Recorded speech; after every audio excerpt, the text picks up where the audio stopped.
Hello and welcome to Maximum Neil Young, the first talking book about the artist. It was written and researched by Keith Broadway, music is by David Williams, and it's read by Glenn McCready. You can check out our full catalogue on our website at www.chromedreams.co.uk.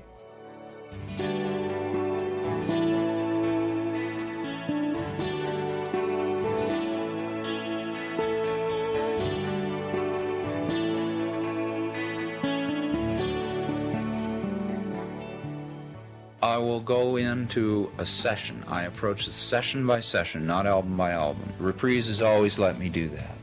They don't care if I have an album out. If I just came out with an album, I may be recording the next album before this one's finished, you know. They say, there goes Neil. Okay, fine.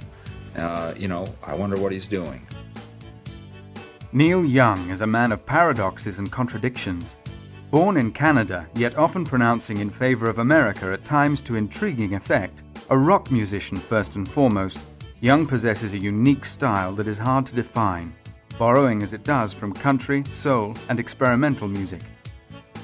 Throughout his long and distinguished career, Young has belonged to no one but himself. Changing bands as often as he changes his style, he has been able to work with whomever he pleases whenever the fancy takes him, and has been privileged to work with some of the finest musicians in his field. Unusually for a rock artist, he has remained close to and has worked closely with many of the friends he made during his early days as a musician, still searching for a direction.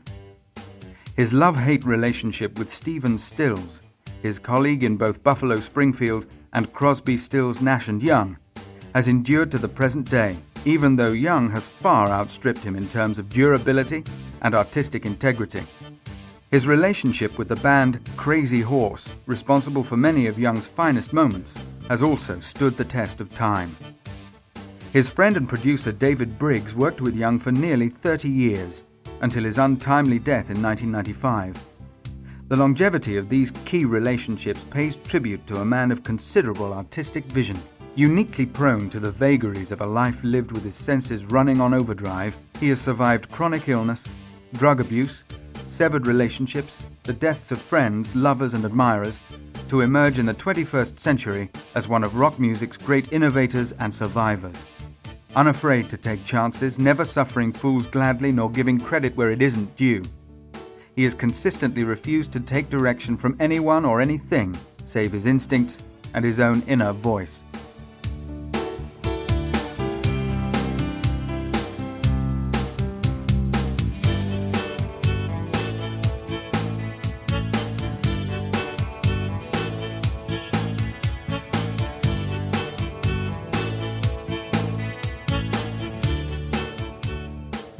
I just really want to take advantage of the time we have, to do it as much as possible, because the older we get, the more we realize how special it is.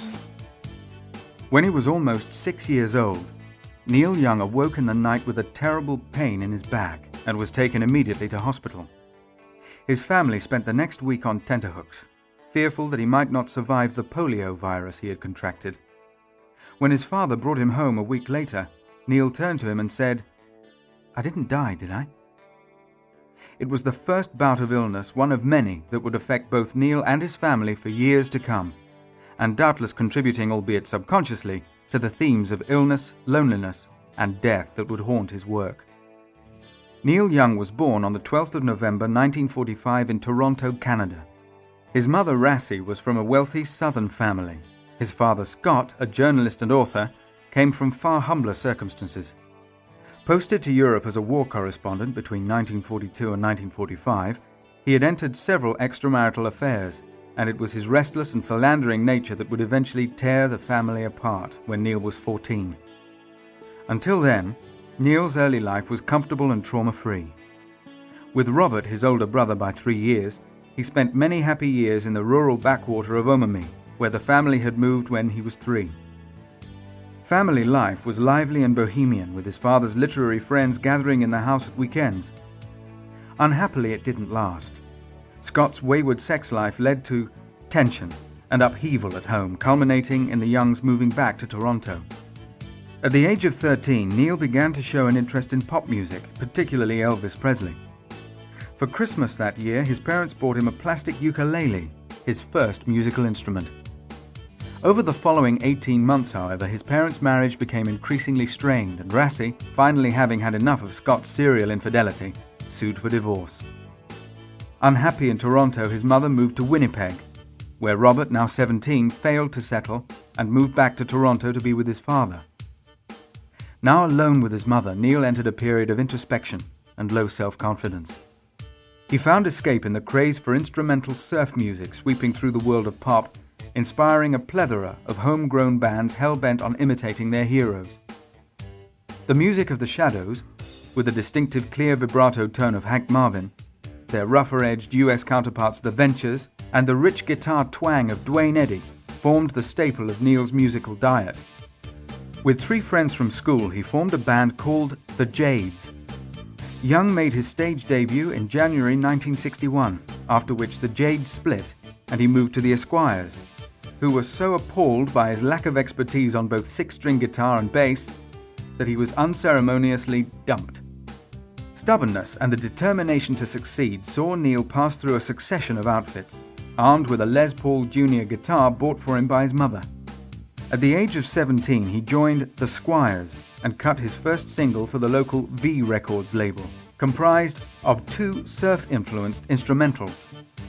It was shortly after this he was told by his doctor that he was prone to epilepsy, and over the next few years he suffered several debilitating seizures, often on stage, and usually at the climax of a particularly intense performance. This was to be the first time as an adult that serious illness would cross his path, and there would be much more to come. A little over a year later, when he was approaching his 19th birthday, Neil was called into the office of his school principal and told that his academic record was so dire that he may as well leave and pursue the career in music that he seemed so determined to follow. Happily, it was good advice.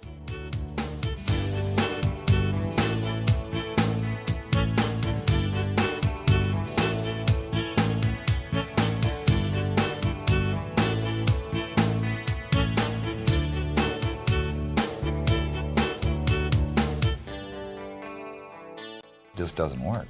You can't have security and play rock and roll. You're going to get rid of security, even if you're pretending that you don't have security. You know, you've got guys with security written on their shirts all around you. In May 1965, the Squires played support at a local venue to a visiting band from California called The Company, one of whose members was a pushy, cocky young man called Stephen Stills, a talented multi-instrumentalist who was equally at home on guitar, keyboard, and drums. He had spent the previous year on the coffee bar folk scene of New York's Greenwich Village, where he had met a promising young singer called Richie Furay. Stills and Young hit it off immediately, and knew that a significant connection had been made. Plans were mooted to move the Squires to New York, but for the time being there would be problems for the Canadians with entry visas and work permits. Several months later, Stills phoned Young to tell him that he had booked some dates for the group, and was aghast to learn that not only had the Squires disbanded, but that Neil was now living with a folk singer and was himself plugging around the coffee bar circuit. Disgusted and disappointed, Stills threw up his hands in despair and moved back to California. Young, meanwhile, having set his sights on being a folk singer in the tradition of such luminaries as Bob Dylan and Phil Ochs, traveled to New York to audition for Elektra Records, who turned him down. Whilst in Greenwich Village, he looked up the apartment address Stephen Stills had given him and was met by Richie Furay. Stills had gone, and Young had no way of finding him. When his ambitions to be a folk singer came to a daunting halt, Neil cast around for new ideas, and it was on this quest that he met Bruce Palmer. Palmer was tall, good-natured, and an expert on psychoactive drugs. He played bass in an eccentric band called the Minor Birds, whose frontman, Ricky James Matthews, did a mean impersonation of Mick Jagger, and whose uncle was Melvin Franklin of the Temptations. The Minor Birds played a hybrid of R&B, soul, and Rolling Stones covers. Bruce Palmer brought Neil on board. The group secured a contract with Tamla Motown and were set to record a debut album. Their plans were thwarted when a group of military policemen turned up one day and arrested their singer for resisting his draft into the Navy. Thus was Neil Young denied the distinction among Caucasian singer-songwriters of becoming a recording artist for Tamla Motown. Ricky James Matthews survived his run-in with the Navy, to emerge in the 70s as the glam disco funk star Rick James. Stephen Stills, meanwhile, had auditioned for the Monkees but was turned down. Neil and Bruce Palmer were tired of struggling to make a life for themselves in Canada and embarked on an epic trip in Young's black hearse to find Stills in California and form their dream band. A fraught journey ensued, and they reached Hollywood having illegally crossed the border into America, tired and disillusioned. It was then that one of those chance meetings, the stuff of legends, occurred. As they were driving down Sunset Boulevard, they met Stills and Richie Furay driving in the opposite direction. In the euphoric scene that followed, Neil, Bruce Palmer, Stills and Furay resolved to rehearse and form a band immediately, recruiting professional drummer Dewey Martin, who had worked with Roy Orbison. They took their name from a tractor they found parked in the road near their manager Barry Friedman's house, made by the Buffalo Springfield Roller Company of Ohio. Barry Friedman was connected through the local music community to the Byrds, and Buffalo Springfield's rise was rapid. During May 1966, they played a 6-week residency at the Whiskey A Go-Go on Hollywood's Sunset Strip. They blended folk, country and rock with Richie Furay's rich vocals. Anchored by Palmer's Motown-style bass lines and Dewey Martin's slick drumming, the band was soon held in the kind of esteem usually reserved for far more experienced outfits. Of Young's most enduring classics, Nowadays Clancy Can't Even Sing, Mr. Soul, and Flying on the Ground Is Wrong all originate from this period in his life. Young's trademark Indian fringe jacket and sterling guitar exchanges with Stills became a distinctive hallmark. Under the patronage of Chris Hillman of the Byrds, word of their powerful live sound quickly spread. Unsurprisingly perhaps, this sudden rise in recognition resulted in the band members becoming fatally prone to rampant egotism, manipulative managers, and groupies, and the inevitable plethora of drugs. Young and Stills vied for supremacy, and Stills was elected as leader. They acquired new managers in the form of 2 ambitious local operators called Charlie Green and Brian Stone, and, as the ousted and cynical Barry Friedman remarked, greed won out and peace and love didn't. Signed by Atco for $12,000, they set about recording their first album and released a single, Nowadays Clancy Can't Even Sing, which was not a success. To compound matters, their new managers insisted on producing the album, released on May 1, 1967, and their lack of experience saw Buffalo Springfield's distinctive sound drastically misrepresented. A second single, the instant classic, For What It's Worth, Stills' protest at the current of unease between America's youth and its authoritarian guardians, raised their profile and gave them a top 10 hit. But internal strife, a cancelled second album, to have been called Stampede, and Bruce Palmer's arrest for illegal entry into the US began to eat away at the group's stability. Neil's announcement to quit the group just prior to an important appearance at the Monterey Pop Festival in the summer of 1967 was an early indication of his perversity and unfortunate timing with key decisions. By 1968, the group, tired and disillusioned, had split amid bitterness and acrimony, with both Stills and Young having formulated individual plans for the future. The connection between Young and Stills, however, was to be a saga that would run and run.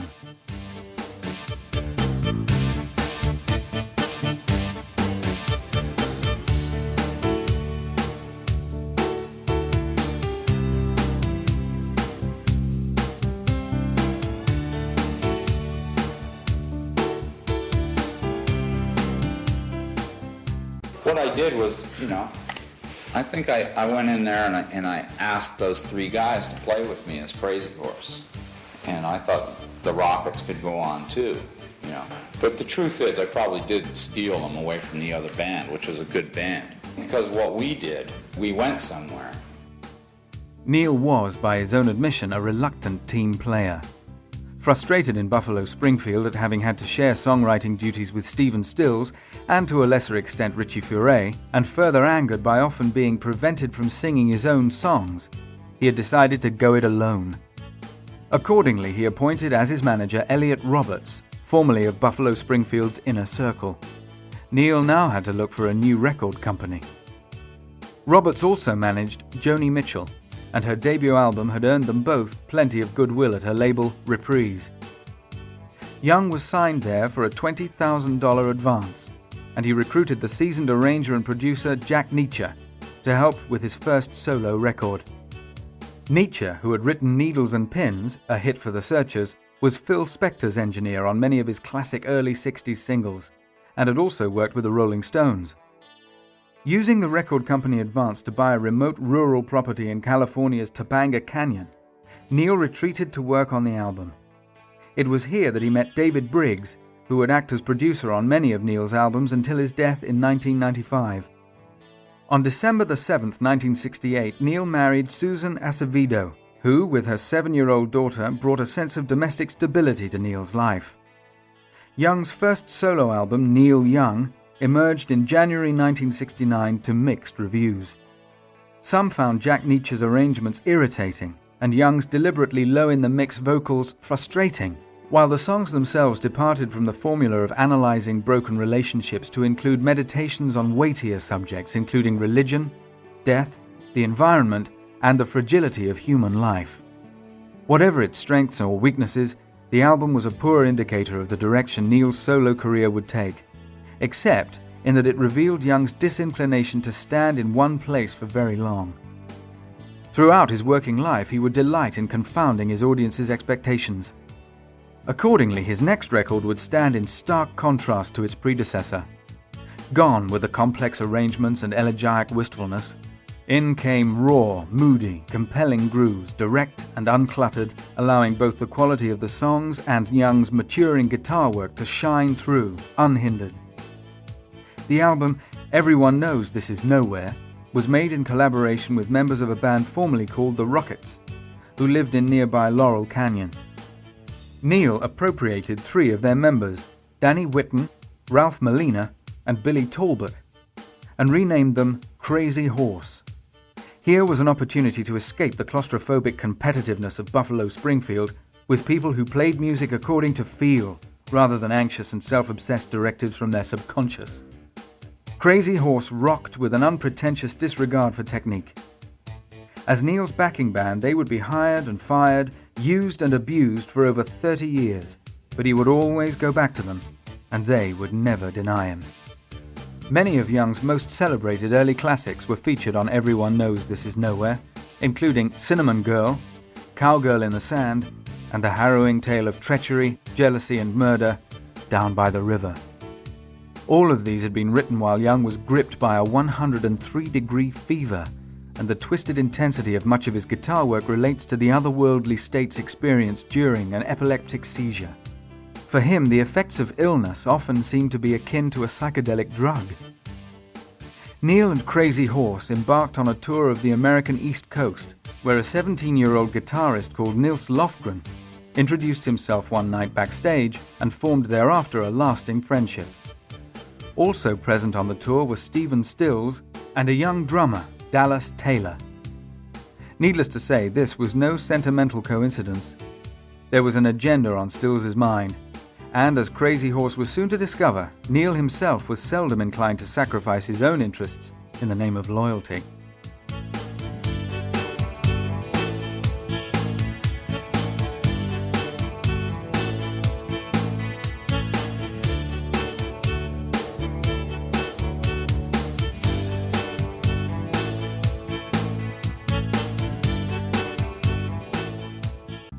You get to a certain point with popularity and then you have to go the other way. It's a part of long-term preservation. You don't nurture that. That's like something you try to stay away from because it'll take everything you have. It's like the golden egg syndrome. You don't want it. You don't want to be at the top forever. You won't be there for long. There's not enough room up there. Following the collapse of Buffalo Springfield in 1968, Stephen Stills had teamed up with David Crosby, who had been sacked from the Byrds, and Graham Nash of the Hollies. Together they formed the ultimate supergroup of its era, Crosby, Stills and Nash. With Crosby, the epitome of hippie idealism, and Nash, the nascent artist keen to escape the often banal strictures of the Hollies, it was a partnership of extraordinary vocal and songwriting range. Their debut album, released in 1969, cruised effortlessly into the charts on both sides of the Atlantic and showed that not all the melodic sunshine of the hippie era was lost forever. Yet for Stills, the process of touring the album called for the band to be augmented by a keyboard player, and he flew to England to persuade Steve Winwood of Traffic to fill the vacant role. Winwood declined, and Stills finally decided that he would compromise with another guitarist, recommended by Atlantic Records supremo Ahmet Ertegun, Neil Young. Neil told Crazy Horse, and that was that. He was now a member of Crosby, Stills, Nash and Young, with equal billing on the marquee. With characteristic self-regard, he told the group he belonged to no one but himself. Indeed, when they played at Woodstock, the festival to end all festivals, Neil refused to be filmed, and thereby denied himself the opportunity for much greater exposure than he had hitherto enjoyed. Conversely, the tactic increased his moody, loner mystique. In the wake of Woodstock came the horrific Manson killings, and the Free Rolling Stones concert at Altamont Speedway, where a young black man was beaten to death by the Hells Angels hired as security. Young had been impressed by Manson when he had met him a year earlier, and had even suggested to Warner Records chief Mo Austin that he sign him to the label. In the light of the barbaric killings organized by Manson, the parting of their ways had been timely. With Dallas Taylor on drums and teenage bass player Greg Reeves, who had played with the Temptations and was recommended by Rick James, Crosby, Stills, Nash and Young set about recording their studio album and created yet another instant classic. Deja Vu, released in 1970, confirmed the status of all four members as international superstars, providing Neil with a much-needed boost to his standing that would propel him during the decade that followed to the top of his profession.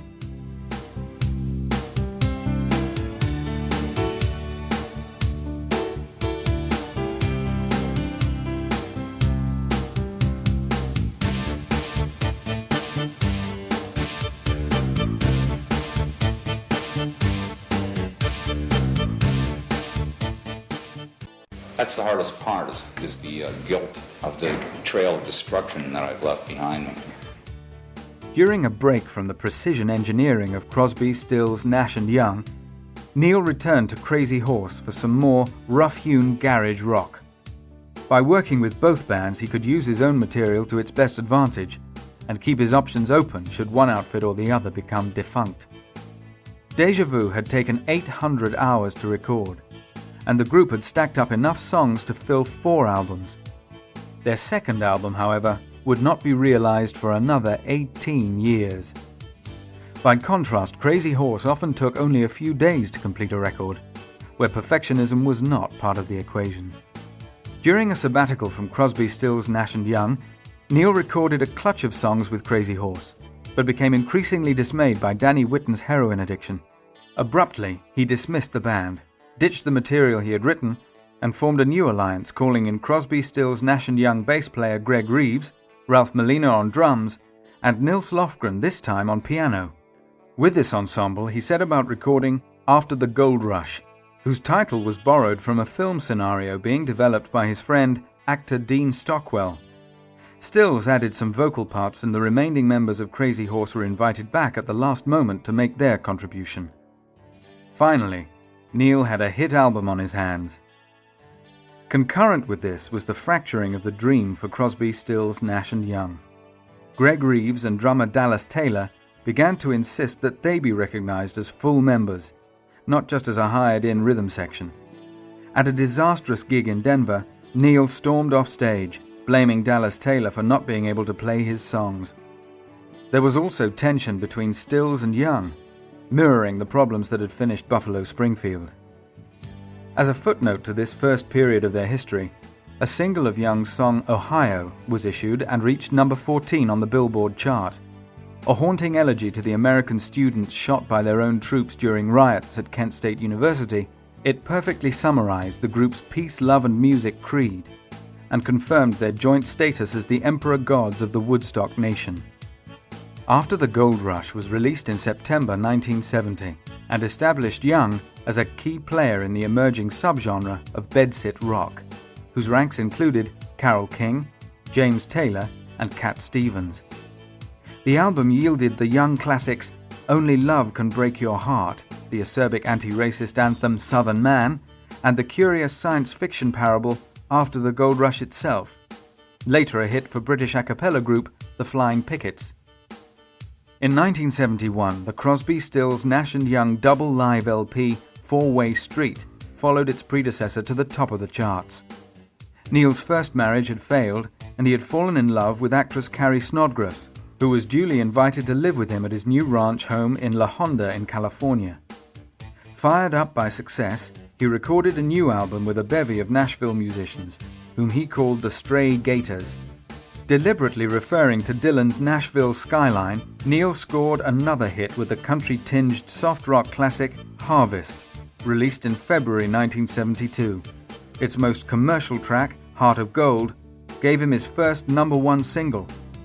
With Carrie pregnant with his first child Zeke, it was briefly a happy time.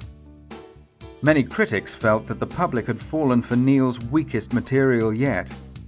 The world waited during the following year for signs that another seductive record in the style of Harvest would be its natural successor, but it was not to be that simple. It was in fact followed by Young's first serious mistake, a rambling, indulgent double album called Journey Through the Past, the soundtrack to his confused film of the same name. It seemed to be a sign that he was losing his way. This anxious feeling was further compounded when news of Danny Whitten's death from a heroin overdose sent Neil into a bleak depression. He had sacked Whitten from a recording session the day before his death and was racked with guilt and remorse. This, together with the sense that he didn't want to be forevermore the Neil Young who had recorded Harvest, precipitated 3 albums of dark, harrowing music, a trilogy that began with Time Fades Away, a challenging live album of all new material. Attempts to record a new Crosby, Stills, Nash & Young LP to be called Human Highway had ended in disarray. Following the strange trip that had been Neil's 1973 solo tour, Neil regrouped Crazy Horse to record Tonight's the Night, an astonishingly bleak yet affecting tribute to Danny Whitten and another friend, Bruce Berry, whose drug-related death followed Whitten's. Augmented by Nils Lofgren, who had played on Harvest, it would have to wait 2 years to be released. Meanwhile, a new project was in hand. As yet more sessions took place, with players that included Rick Danko and Levon Helm from The Band, On the Beach was arguably Young's most sophisticated, accomplished, and focused work to date. Released with little publicity in 1974 during a reunion tour of Crosby, Stills, Nash & Young, it was unaccountably received by the critics as yet further damning proof of Young's slide into irrelevance. This was at a time when the world was increasingly enthralled by the kind of light, middle-of-the-road rock being peddled by the Eagles and the revitalized Fleetwood Mac, when 30-something men bought records to demonstrate their new hi-fi to their friends. It was also the era of the stadium concerts, grandiose displays of ego, wealth, power, and conspicuous cocaine consumption, of which Crosby, Stills, Nash & Young were prime exponents. By ironic contrast, for those wanting something with a little more passion, Neil Young as a solo artist was a welcome antidote to such anodyne material. In later years, On the Beach came to be regarded as a lost classic, with Ambulance Blues belatedly recognized as one of Young's strongest tracks.